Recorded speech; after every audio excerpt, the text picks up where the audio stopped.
Hi everyone, it's Jung here, and I'm sharing my mini album that I created with the October 2018 Hip Kit Club kits. I'm using the main kit, Project Life kit, and the embellishment kits. For my mini album, I used a lot of the Hip Kit Club exclusive Project Life cards, and I also made my own envelopes using the We Are Memory Keepers 123 punch board. After I do a little flip through, I'll give you a little tutorial on how to use the punch board. I'm showing you the Heidi Swap stamp set that was included in the Project Life kit because I really enjoyed using it throughout the album. I used the flowers to stamp on the back of that Vicky Bouton tag, and I used the other elements throughout the project as well. Okay, so I just showed you that I'm using a puffy sticker to keep my envelopes closed. And I used one of the Project Life cards and had my daughter write out her 5 favorite books. I created this mini album for my middle girl. She is an excellent reader. She just doesn't enjoy it as much as I would like her to. So I thought by creating an interactive album that she could fill out or draw pictures about her favorite books, that she would get more excited about reading. So this is what this album is about.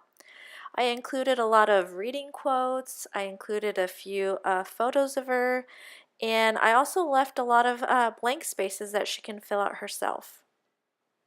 I used a lot of Paige Evans' new whimsical collection in this album. I absolutely love that collection.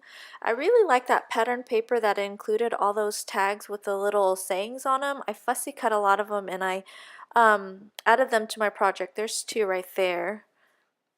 And I really like the puffy stickers. They add a little bit of dimension, and I use them to keep my envelopes closed, as I mentioned before.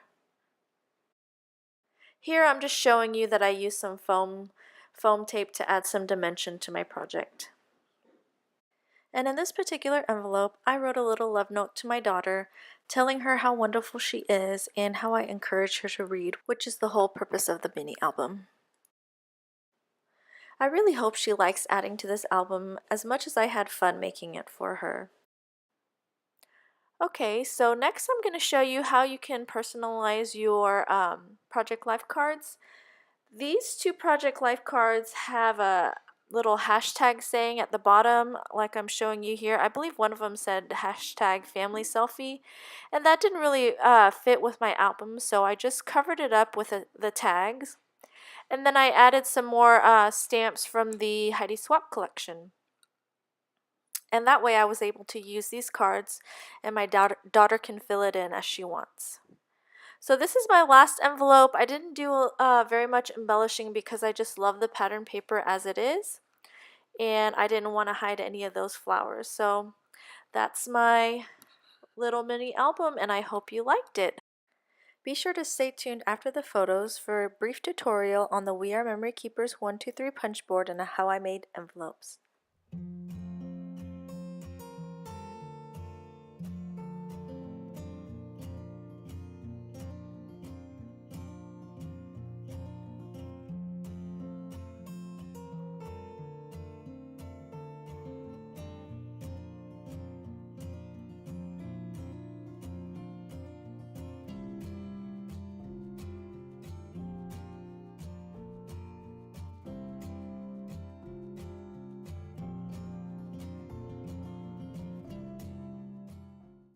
Okay, so this is the We Are Memory Keepers 123 punch board that I will be using. I think they make several versions of this.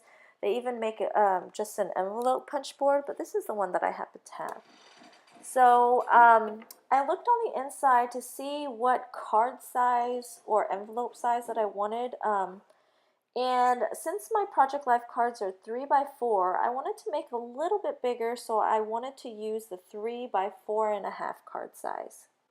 So looking at the instructions for the 3 by 4.5 card size, I needed a square sheet of paper cut to 6.5 inches. Okay, so according to the instructions, after I trimmed the paper to the correct size, which was 6.5, we want to align the left edge to the punch guide measurement. And for that paper size, the punch guide measurement was 2 3/4 inches. So you can see me lining it up there. Next, it wants you to score it on the envelope score line A. You'll see on the right side that there's 2 score lines, and you want to use the A, and then punch. Now you can see that it didn't score all the way, so I'm just gonna pull out the extension and try and score it all the way. Next, what it wants you to do is rotate the paper 90 degrees counterclockwise and align the score mark that you made with the envelope score groove on the left.